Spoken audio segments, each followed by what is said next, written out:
Yeah, yeah, I saw the schedule. I know. Yep. Another Gamera review. Great. No, no, please don't. Please don't. Just tell me what movie we're reviewing so I can flush this rancid turd down the toilet already.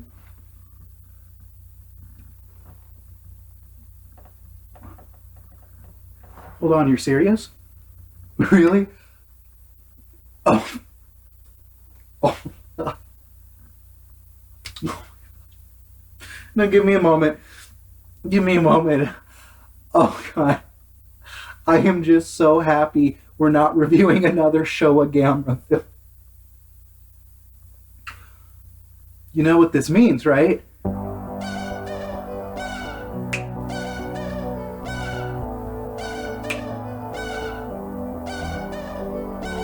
Oh my, yes, so much better. You know what? We're actually going to put some effort into this review tonight.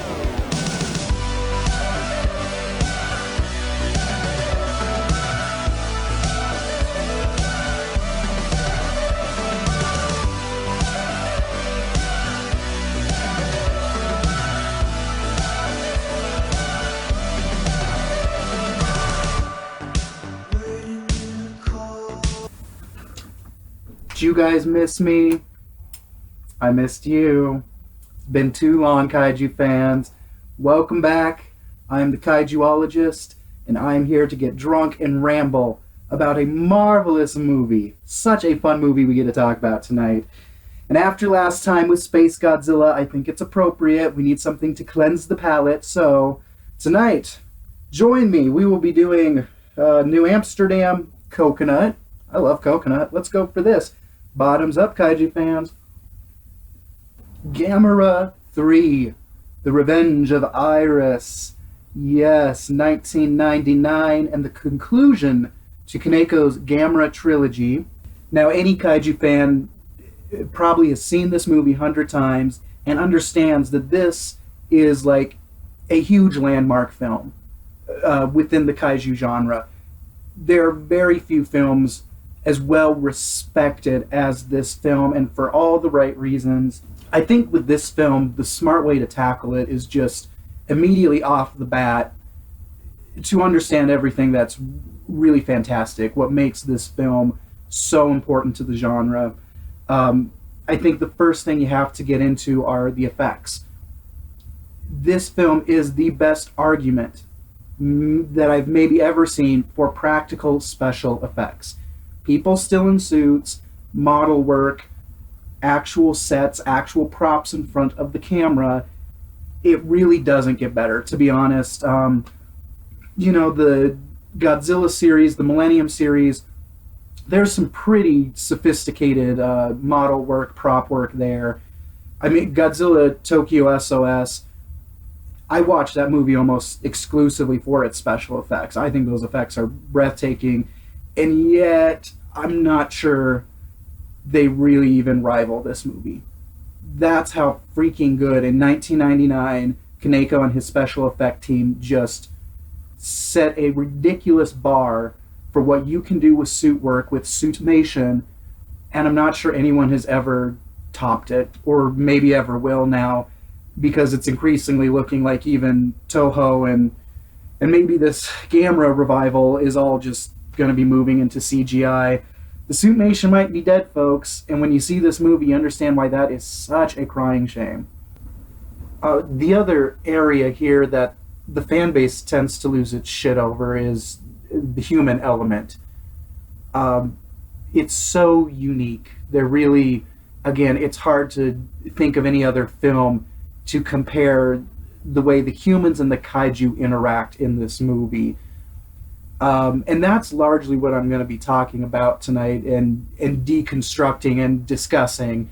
As fans of my channel know, a lot of times I don't just go for a straight up review. We're not going to talk a whole lot. I'm not going to run you through the whole plot. I'm going to assume you know this movie, you love this movie, and you want to hear a discussion of the ideas going on in this movie. And holy cow, there is so much. It's such an ambitious film. I think that's another thing the fan base latches onto is Kaneko does not treat this as typical kaiju fare. You guys ready for me to butcher some Japanese names? Yeah, you are. First up, we have Shinobu Nakayama, and she plays Mayumi Nagamine. She is our scientist from the very first film. She studies the Gauss, or as we're quickly back to calling them, the birds. Ai Maeda plays the central character, Ayana. We'll talk plenty about Ayana. Who else do we have? We have Ayako Fujitani. She plays Asagi Kusanagi. She is our psychic telepathic girl who communicates with Gamera, except in this film she doesn't. So this one, Senri Yamasaki, she plays Mito Asakura, and I'm really not too sure how to describe her. She is maybe psychic, maybe not. She's maybe involved with a cult. We're really not sure. She is convinced Gamera is evil, and she somehow wants to help Iris kill Gamera. Oh boy, is she a sloppy, weird character. We'll have fun with her later. Toru Tezuka. Toru Tezuka, I think I said that right. He plays Shinya Kurata, and Kurata is a mysterious man who plays Dreamcast and is very good at predicting things about the climate and the behavior of the monsters. Again, he is very confusing, and I'm not 100% sure what his motives are or what his larger role is in this movie. More on him in a moment. The other big one we have to hit off. Oh, this is going to be tough. Yukihiro Hurataru. And he is Inspector Osako. And we love Inspector Osako. The poor man just cannot catch a break. Oh boy. So there's our cast.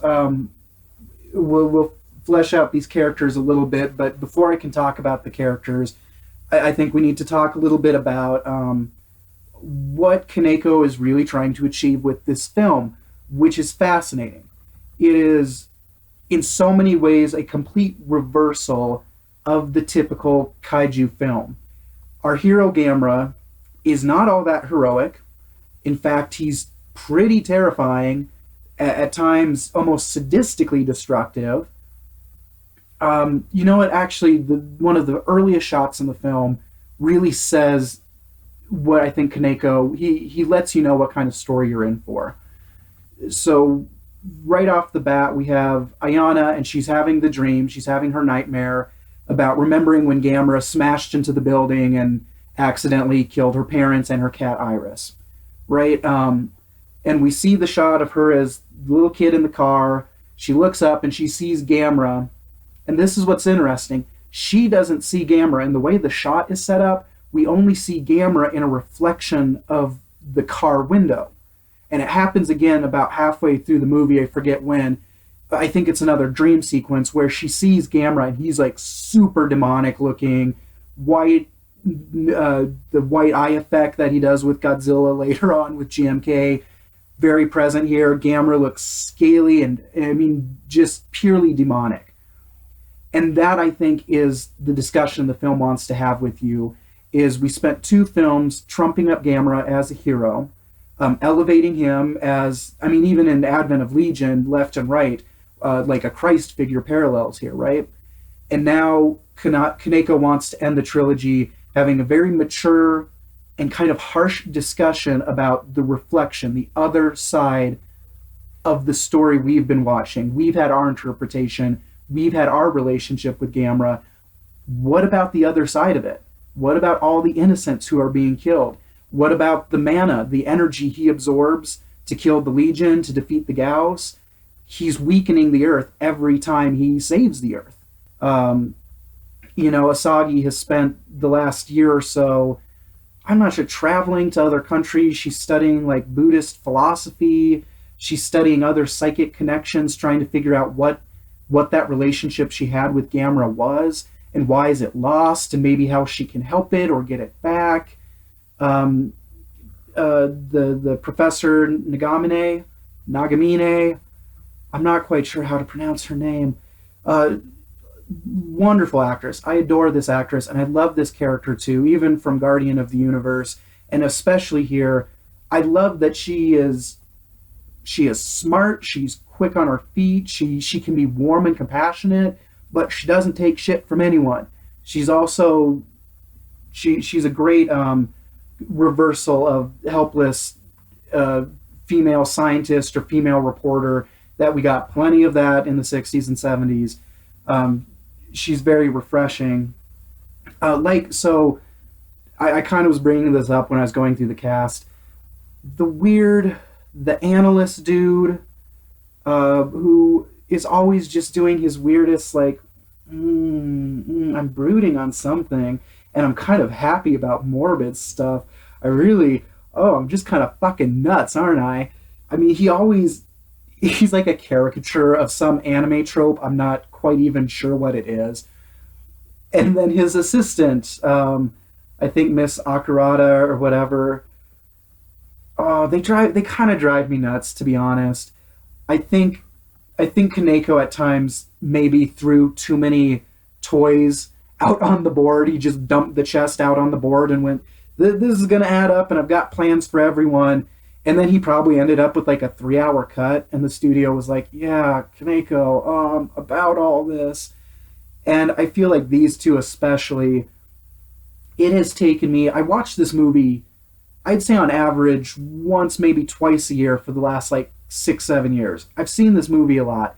I watched it like 4 nights ago, and it took me years to even understand that the occultist lady wants to kill Gamera. For a long time, I actually thought she was just interested in studying Iris, or I thought maybe she was going to try and control Iris. And I think that is where it was going. She wanted to somehow take over Iris to kill Gamera because she thinks Gamera is evil. Why does she think Gamera is evil? Why is she involved with the government? Why is she like a paid government employee? Why is she at meetings? How did she weasel her way in? I feel like there was a massive like intergovernment conspiracy plot that was supposed to be going on here that just never materialized. And the second we start to really get less fuzzy about her motivation, she steals the weird little iris pendant necklace. She runs after Gamera, and wouldn't you know it, the whole building falls on her and she's dead. To which her creepy emo companion goes, "Welcome to death."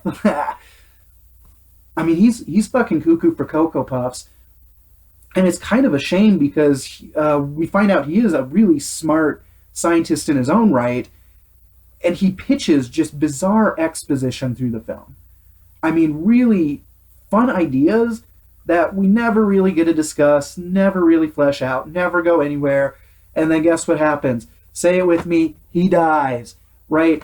Oh, and does he ever die? It's one of the best shots in the whole movie. The like steel framework of the station he's in is coming down on him, and he's looking up at it, and he goes, "Oh God, is this scary?" Yes. Boom, dead. It's like he's cheerleading his own death. I mean, I'm not even doing it justice because I don't want to be screaming while my roommate's upstairs. Oh boy, those two characters. I don't even know. So, okay, let's, who we're all really here to talk about. Ayana, right? Ayana. Let's take a breath. Let's get to Ayana. And this is probably the part of the review where I'm going to start to break some hearts here. Somebody once told me a good critic doesn't talk about what they wanted to see. A good critic talks about what they saw. So, if the Kaijuologist is going to be a good critic, in regards to Ayana, what I saw was a plot device with a lot of build-up and exposition that all does qualify as character development. Absolutely. And in that way, she is a wild success. I would say more so as a plot device than a good character. And I know the fan base trumps her up as the definition of brilliant character development within the genre. And I think that's more a commentary, unfortunately, on how little the genre actually takes character development seriously than it is acknowledging Ayana as really a truly great character. The idea behind her is fascinating. I mean, we go all the way back to the genesis of Kaiju and the very first King Kong film. We have a relationship with a girl and a monster. A weird, platonic, and at times kind of complicated one. And so it's kind of funny that this idea hasn't really been fleshed out more. I mean, you have the little kids in the Gamera series who scream all the time. We have Asagi with Gamera, which is interesting, but it's nothing like what we get with Ayana. Ayana is just, it's a whole different story. It's a whole different beast. And again, when I was talking about the mirror image that Kaneko's kind of challenging us with, Ayana is very clearly the mirror to Asagi. Whereas Asagi trusts and loves Gamera and even, had her magical pendant and would bleed with Gamera, Asagi hates Gamera, absolutely hates him. And even though, yes, loss of parents, yes, but even at this point in the film, she's older. Almost everyone else has seemed to kind of accept that without Gamera, the Earth would be dead. Literally, the Legion would have killed everyone. It seems, I don't know. I'm being probably harsh on this character. I'm a heartless bastard. So what I was talking about with Ayana and character development, my problem this time watching it was noticing how passive it is. There is character development here, but it's not necessarily good character development. Good character development relies on a character who is aggressive, is making choices for themselves, they own their own narrative. And in so many ways, Ayana doesn't get to own her narrative. In the very first scene, we have Ayana with her foster family, and they're sitting around the breakfast table talking about a fight they had last night where Ayana doesn't want to take on the new family name. She wants to keep her name. Why do we just have it referenced? Why don't we get to hear Ayana make the fight, have the debate about why she wants to keep her family's name? That would be something that we would get to see this character. We would get to see her passion and her pain and her frustration, right? Instead, it's just, all it does is it quickly sets up in a few seconds that she kind of doesn't get along with her foster family. And this leads into a bigger problem with Ayana, which is just way too much like victimhood status, unfortunately. Here's this girl. Her parents were killed by a monster when she was a little kid and she had to watch it. Not enough, you say? Not enough? Well, for the cheap price of a few more plot contrivances, we also present you with a callous, uncaring foster family. But wait, there's more. We also have a mean girl clique at school who picks on her and her brother with no real justification. It's like how many different terrible things can you throw at poor Ayana here? And again, without a whole lot of justification. Why is she getting picked on at school? Is there ever a discussion about that? Why do they take it out on her little brother? Is it just because they're not from the town? But haven't they been here for like a few years now? So then I guess like her school life, we have this young man who is destined to guard the shrine, and he's very interested in Ayana, which why? If anything, she is aggressively rude to him every step of the way. What does he see in her? She's pretty. Maybe that's it. But like she just shuns him every step of the way. And again, a nice moment. She could sit there and give some steely, cold speech about, I've already lost loved ones. I'm not interested in letting other people into my life. Let her control her narrative. Let her share with you what is going on with Ayana. Instead, she just sits there and keeps telling him, mind your own business. Her little brother tells the story about how her parents were killed. So her little brother is telling Ayana's story for everybody, not Ayana. It just feels every step of the way with this. Why does Ayana go into the shrine where she discovers Iris? It wasn't because she had some vision or that Iris was calling her to the shrine. nope. The Mean Girl squad shows up and bullies her into like going to the shrine. And even then, Ayana's like, okay, I'll do it if you guys just leave me alone. Just leave me alone. Like, how much more interesting and dynamic would it have been if Ayana thought, I'm going to go show what a badass I am, and maybe I'll earn their respect. Maybe I'm going to win them over to my side.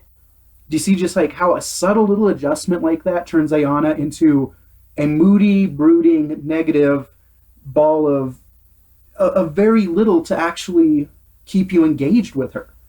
That's I think what I found so frustrating this time.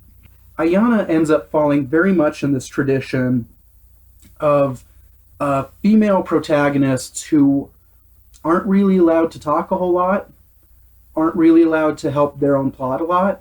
They're mostly there to look moody in the corner, and it's just out of a plot convenience that they don't tell you what's going on, or why they're really doing what they're doing, or why they feel the way they feel. They just sit there passively being distant and disconnected. I mean, this comes up a lot in horror films, science fiction films, psychological thrillers. It just tends to be a lazy plot device, as opposed to the screenwriter really having to create a character who's fighting in any sort of way. I mean, the whole movie is Ayana and Iris's relationship, and as I just brought up, even that was just happenstance. That was her just kind of getting bullied into the shrine. Her relationship with Iris, right away, the viewer is asked to question how much of this is even Ayana, or how much of it is Iris having kind of an evil psychic effect on her, and challenging and bringing up even more of Ayana's dark feelings, right? We have very much this theory that Iris has to feed off of hatred and anger and vengeance. It needs it. It needs it like blood.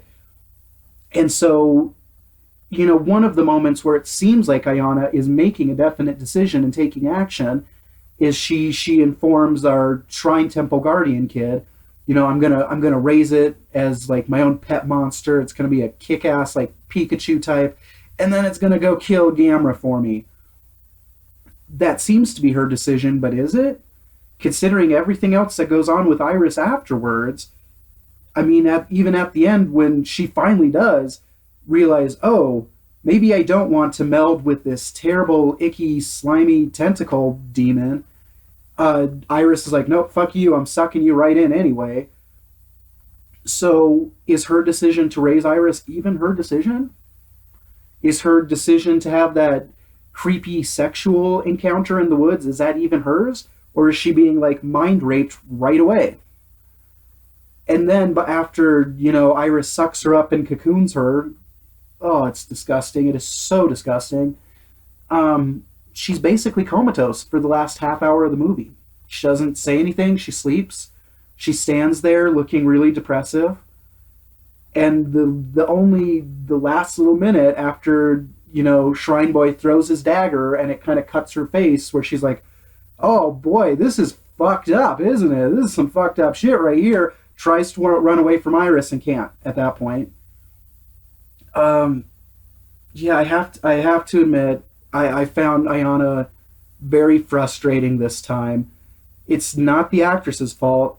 It's the fact that I think Kaneko loved this idea so much. He had a story to tell about a relationship with a monster that feeds off vengeance, that has a very creepy relationship with the girl. We'll talk about that in a little bit. But they didn't ever give Ayana like a chance to really be anything more than a plot device, I would argue. Yes, she is a well-fleshed out plot device. But I mean, we were talking about Detective Osako, how he's kind of traumatized by all these monster fights.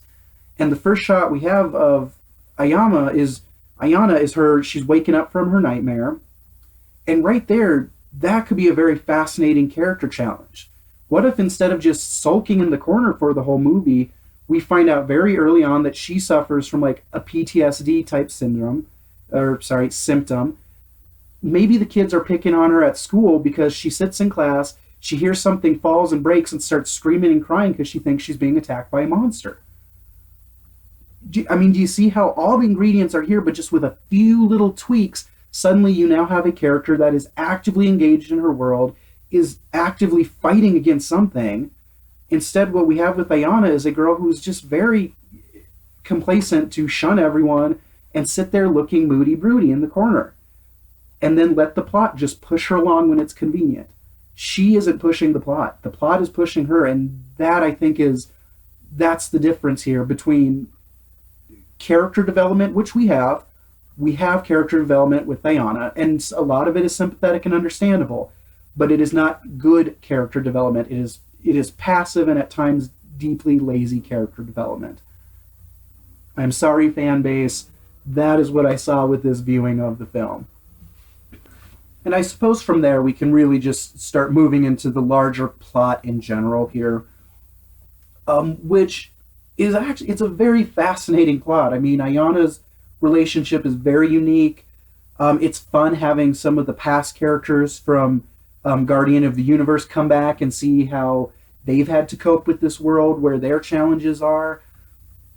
But I will also admit, compared to the first two films, as many times as I've seen this movie, I've always felt murky about it. It's one of those movies that, like, every time I put it in, and I know what I'm about to see. If you show me like a picture for like one shot of it, I could probably tell you what's going on. I could even give you some lines in it. And yet there's just something muddy. It's like a distant dream to me every time. Whereas Legion and Guardian of the Universe feel very solid, very I'm not even quite sure how to describe it. Just clearer in the plot and in the buildup of the plot. And this film, and that was something watching at this time I really wanted to try and flesh out. Why is it that, like, a day after seeing this film, I feel like I'm not actually sure what happened in the movie? And I think a lot of it, I mean, maybe some of it's a bad sub. I think there is actually a dubbed version. I think ADV did. I forget. Maybe that was the first one I saw. Some of it might be lost in translation. But I think just in general, Kaneko has a few too many working ends to this film.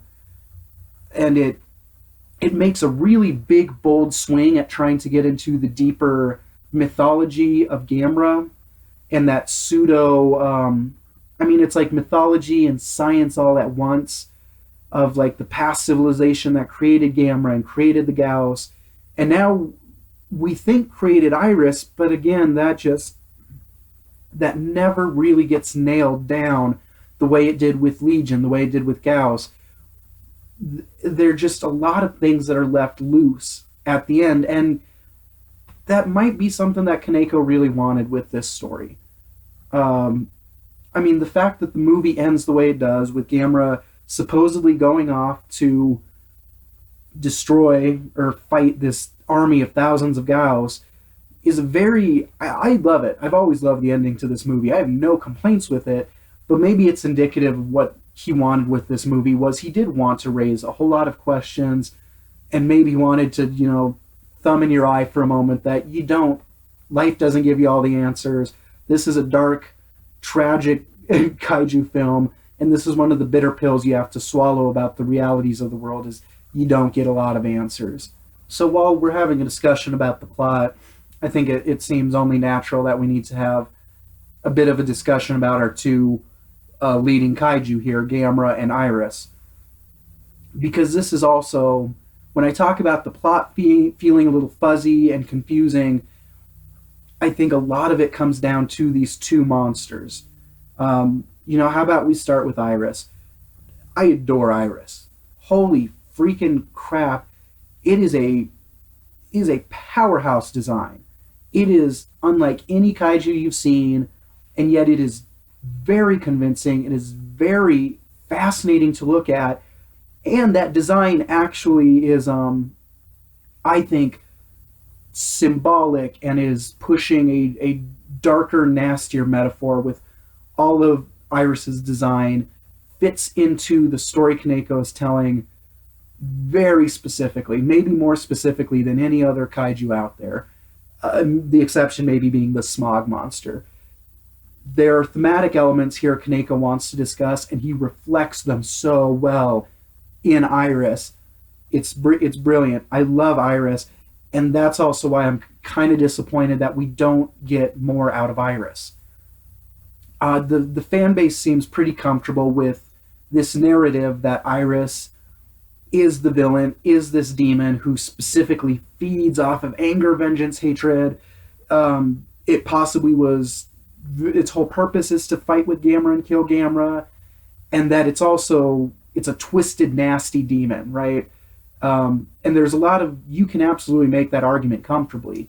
I mean, at the end where Ayana wants to get away from Iris and Iris sucks her in, pretty nasty. Iris sucks her in and then shows her images of him like sucking the life out of her family, murdering her foster family. Pretty nasty thing to do. Okay, however, you guys, this is kind of a fun trend going around online right now where people reinterpret movies. And one of the funnest is The Dark Knight. Like, somebody has done like a whole theory about The Dark Knight, that actually the Joker is the good guy and Batman is the bad guy. And actually they do a fairly good job of substantiating that theory. I think you can totally play this game with this film, that Iris is not nearly as evil as we tend to assign him to being. So now think about the way Ayana and Iris meet. Totally random, totally happenstance. So what had happened if one of those other girls had gone into the cave? And would Iris have woken up for one? Was Iris only going to wake up for somebody who hates Gamera? Or was Iris going to wake up and feed off of anything anyone gave it? What if one of those girls had her family killed by the Yakuza? Is Iris then going to make a point of going and killing the Yakuza and feeding off her vengeance in that regard? We're not really sure. Why does Iris even need to bond with the human this way? Gamera had a connection with the human. The Gyaos feed off of humans, and we're led to believe all three of these monsters were kind of concoctions of this ancient civilization. So what's the benefit here? Why is it important that this one monster specifically like bonds both, I mean, emotionally in a psychic way, but also decidedly physically with the human? We're not really sure. That end thing I was telling you about where Iris shows Ayana all the images of murdering the people in the village and murdering her family. Is that Iris specifically being vindictive and manipulative? Or is that Iris as like, you know, the way your cat brings home a dead bird and is really proud of it? Is that just Iris showing Mama look at all the good things I did, and those bully girls that you really hated at school, killed them, they're all dead. That's actually a very specific little plot detail that's very quickly slipped in when they're investigating the village. Somebody points out that the victims are all predominantly female. There's way more women who were killed by Iris than men, which I think is suggesting, you know, Ayana's anger against the Mean Girl clique caught up to the Mean Girl clique. Iris, it's so fascinating, and yet it's so frustrating how little we get. Even more frustrating is morbid emo guy who sits in the corner laughing at people's death. He brings up a pretty specific theory, like way towards the end of the film. We're like 20 minutes from the finale, and he throws out the possibility of like this monster hierarchy, that Gamera has to kill the Gyaos. But what happens when Gamera succeeds in killing the Gyaos? Is Gamera here just to protect humans, or is he here to protect the Earth? So what happens if Gamera realizes the humans are the problem? Or, I mean, I'm sorry, aren't the Gyaos awake because of the humans, because of pollution and CO2 levels? Now the Gyaos are waking up and are evolving and mutating? What if Gamera went, you know what, before I get rid of the Gyaos, I gotta get rid of the people? And he brings up the theory that Iris is the answer to that. Which there, I think, when we were talking about that weird thing where Iris needs to bond with a human, kind of similar in fashion to the way Gamera did, that might be the point of Iris. And Iris needing to specifically absorb and be part of a human, therefore, actually has a reason that she needs humans alive. Maybe even more so than Gamera. I don't know. It's a fascinating theory that just gets... But, I mean, that leads into the discussion of Gamera in this film, which is anyone who sees this film or read any reviews, it's one of the first things people talk about is how much meaner and scarier, decidedly, I don't know, vicious, like animalistic his design now looks. Each film in this series, he gets a little edgier looking, and by this film, he is just full on demon mode. I mean, he looks horrific in a lot of his shots. It's pretty fun, actually, especially when you look at how, like, kind of cute and happy looking he looks in Guardian of the Universe. And then where you think of where he was back in the days of the Showa, it's like, fuck yeah, Evil Gamera, get it, dude. But, I mean, very, very interesting now that he is disconnected from Asagi. He doesn't seem to be as invested in a human element as he used to be. And the first scene where we see him, he just levels everything. I think at one point they bring up, like, the casualties are in the tens of thousands. Gamera just committed, like, I don't know, 4 9/11s in one shot. Like, it's insane. And Kaneko makes a point of having you watch it. People in buildings being blown apart. People in the streets being flung in the air and incinerated. Now, mind you, Gamera still takes a moment after killing 20,000 people, still manages to save one little boy from the Gauss. The Gauss, who, by the way, every monster in this movie is suddenly just a gore factory. I mean, the first Gauss we see has, like, its skull smashed in and its eyeball hanging out and it's bleeding everywhere. The other one is literally blown to chunks. Gamera, by the end of the film, has been, like, stabbed through the chest. His whole hand is gone. Iris has her guts ripped out, or his guts ripped out, I don't know. It is, the Kaiju action in this film is very exciting, but it is way into the violent realm now. Real violent, real aggressive. This is, you have to notice, the least amount of time Gamera gets in a Kaneko film. And actually, when I think more about how this trilogy works out, Kaneko might be one of those directors who's more invested in his villains than he really is in Gamera. Whenever Gamera shows up, he makes sure Gamera puts up a hell of a fight and is very heroic. And even in this film, where we're starting to question the character of Gamera, but he very much in this film, I feel like Kaneko had a lot of things he wanted to flesh out to get into, and he kind of got caught up with Ayana and Iris and maybe ignored Gamera to an extent. One of the interesting points of this, too, I think very clearly Kaneko intended this to be his final film, even if he had plans down the road. Once he started production on this, he said, yep, we're ending it here.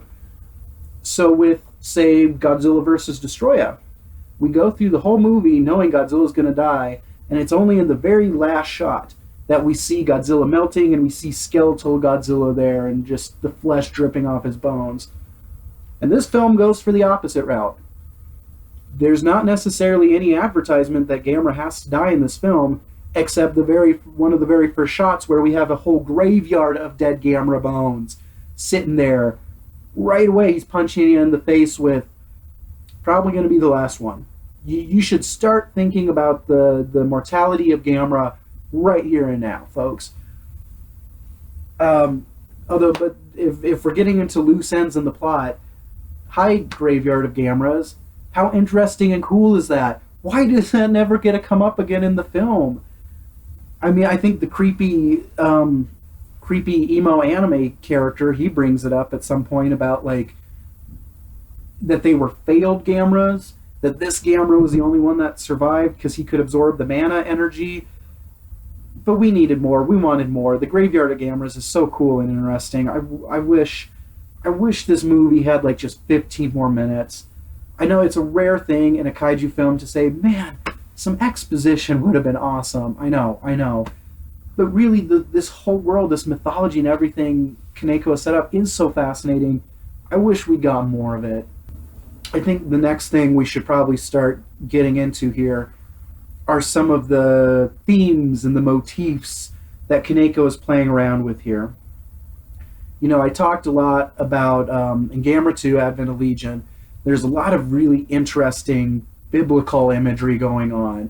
And I wasn't very certain where he was going with it or why he wanted it.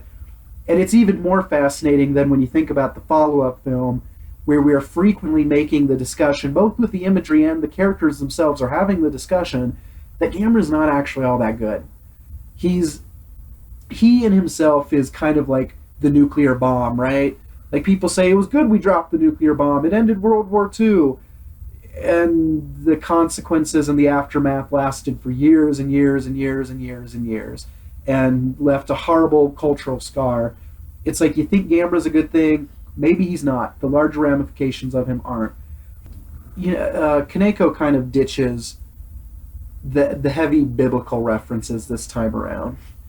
Also, a decidedly different color palette, whereas the last film was almost all whites and grays and blacks. This one is very lush. I mean, the shots of the forest are absolutely stunning and gorgeous. We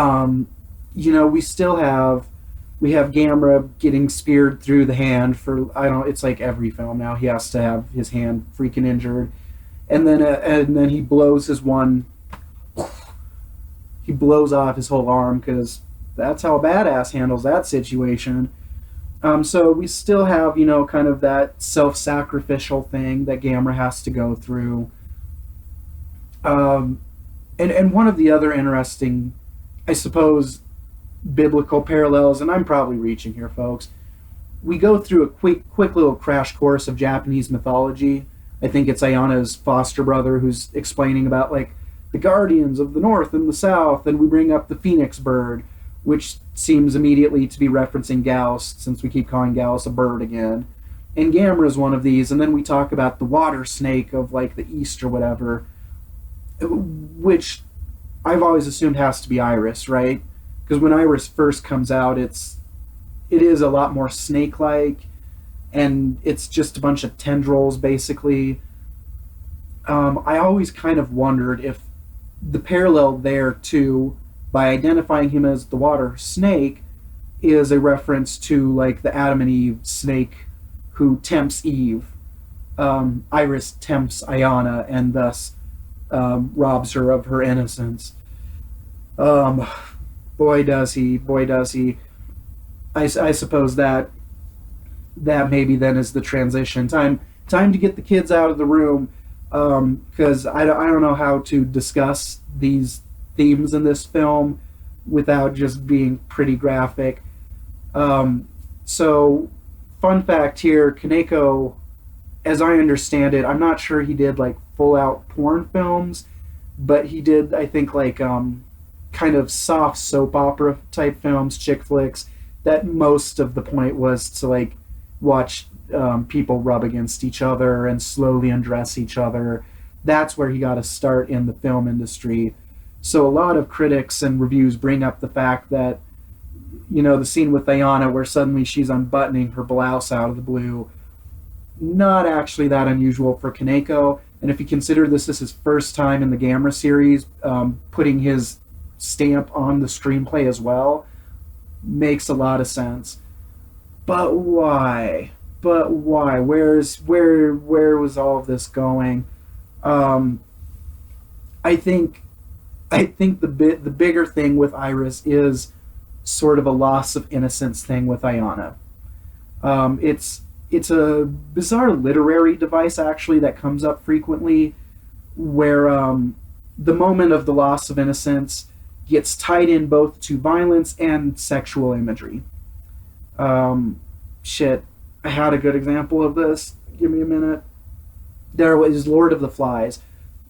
Right, probably a lot of you had to read Lord of the Flies, and it's like towards the middle of the book where the kids kill the boar for the first time, and suddenly the imagery moves. When you read it at first, it's just kind of violent and gross, but then if you reread it, there's a lot of things about, like, the boys thrusting their poles forward and the soft, supple skin of the boar giving way to the thrusting, and it's like, whoa, where did this come from? And it's a weird thing that's like the kids are losing their innocence both to the violence of murder, but that bigger idea of, like, once you grow up and you have sex for the first time, now you're not pure anymore. And I mean, it's probably a dated literary idea, but I think to give Kaneko the benefit of the doubt that he wasn't just trying to give us tentacle porn, which we all know the Japanese and their tentacle porn. I would give him the benefit of the doubt that there was a larger thematic thing here he was trying to get to. Admittedly, it's still a frustrating sequence for me for Ayana. I wish to God there had just been a moment of hesitation with her. The second, like, Iris starts to, like, scoop her up and in, like, if she had just had a moment where she turns her back, thinks about it. She can still be unbuttoning her blouse, like, oh, this is weird. Thinks about it for a second, but no, she just immediately just lets Iris take her in. And then it kind of makes you wonder, did she decide to bond with Iris, or had Iris already gone into her brain? I don't know. And this gets into, too, what I was talking about with Iris being so specific to what Kaneko was trying to do here. Iris is inherently a sexual kaiju, like in a very bizarre sense. Work with me here. I know, it's gross.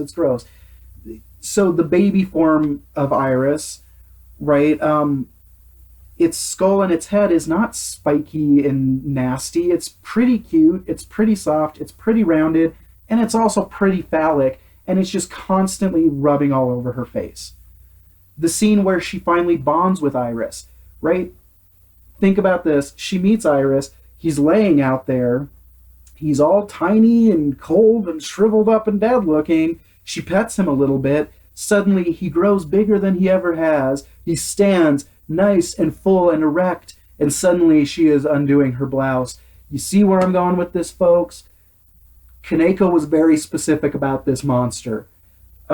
Likewise, what is his most devastating attack on Gamera? Over and over again. He penetrates Gamera.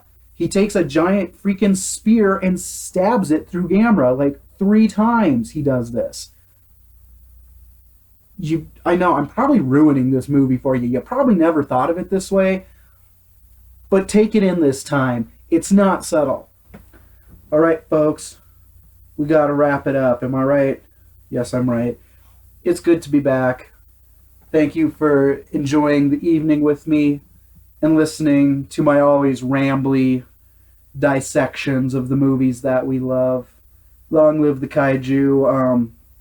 And you know, interestingly enough, maybe we'll be here sooner rather than later reviewing a new Gamera film. We had like a test trailer teaser going around online of, I think, Dai trying to get him back for, I don't know, how old is Gamera? Like 50 or something now? We'll see. Maybe the series is back. Maybe they're doing awesome new things. I mean, Gamera's got to be jealous of Godzilla over here. He's heading back to the big leagues with King Kong, and Gamera's like, fuck you two. Am I right? Okay, folks. Thank you very much as always. Spread the love. Bring comments. Bring questions. Whatever you feel like doing. I'm the Kaijuologist. I'm signing off from Denver, Colorado. We're the Mile High City. We're getting higher all the time.